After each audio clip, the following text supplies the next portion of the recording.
There's nothing more important and nothing that should be uniting us more than education. This is our mission, our labor of love, our reason for being here today, and our focus every day. While we're known in the city of Chicago for the tallest skyscraper, we never stand taller than when we actually invest in our children. Why? Why do we allow enemies of testing, who are really enemies of promise, to play such a large part in the debate about the future of education? So the kids who need the help the most are getting the help the least. Meaningful futures hang in the balance, millions of them.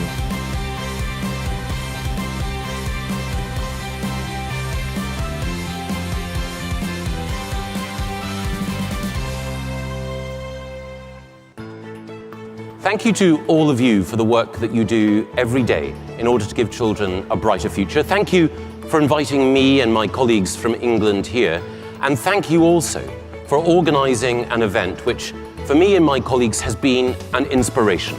It is so great to have an opportunity to be with so many leaders who are passionate about education. First of all, let me congratulate this wonderful gathering on all that you do every day to deliver quality education to our kids. It is my honor to introduce the chairman of the Foundation for Excellence in Education, my former boss and my friend, Deb Bush. If you're here for the first time, I ask you to take advantage of this great opportunity.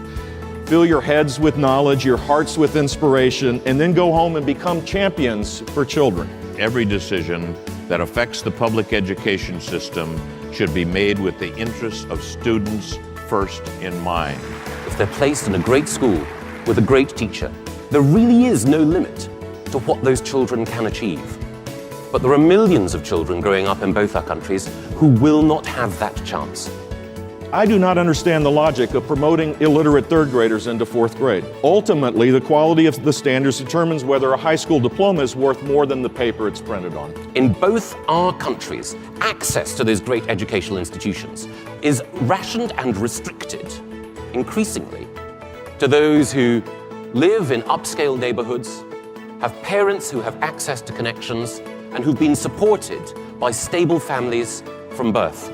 We live with this departmental structure where we teach people independently pieces of understanding, and then when they graduate from high school or college, we shout out, "Oh, I forgot to tell you, these things might be related in some way."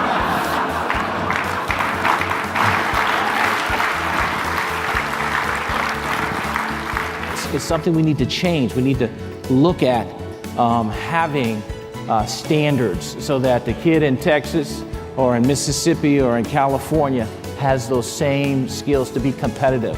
We're the customers of the education system, so obviously we believe we have the greatest stake in this. So that's why I'm passionate about this, because in order for us to compete globally in the global economy, we've got to have the right talent. The truth is, when it comes to earned success, you're the warriors in our society. You're the ones who are working to bring the best ideas and the best life to the most people. I learned to relate mathematics to the real world, to involve students in the learning process, and to make concepts concrete, real, and exciting. Children of the city of Chicago will no longer have to pick between math or music. They're going to get math and music. You know, it's important to measure. You got to measure what's important. Some of the times we like what we get, the results we get, and sometimes we don't. But when we don't, we change them. Replacing the bottom 5% of teachers nationwide would eliminate the entire educational gap between the United States and top-ranked countries in the world in education. Only a quarter of students taking the ACT this year qualified as college-ready on all 4 sections. I believe in a culture of accountability. From the mayor, to the chancellor of the schools, to the principal, to the teachers, to the parents. At Stanford, about 32% of the people who come up for tenure actually get it. And that doesn't count all the people who didn't come up. And by the way, it is a 7-year process of evaluation before you get tenure. 18 months, cursory evaluation, and you're suddenly tenured within the system. How do people defend that? Solutions are hard work. I hope you all will be problem solvers. Governor Bush, you changed my life, and the lives of children all over this country.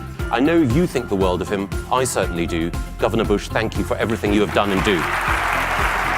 Education is the key, and you hold the key, and you're fighting the fight that can turn our society around and truly make it better. And for that, my last words are God bless you and thank you. So when people say, wait, take it slowly, and all the rest of it, my advice to you is just invite those people ever so politely and gently in an English fashion to get out of the way for those people who want to make a difference.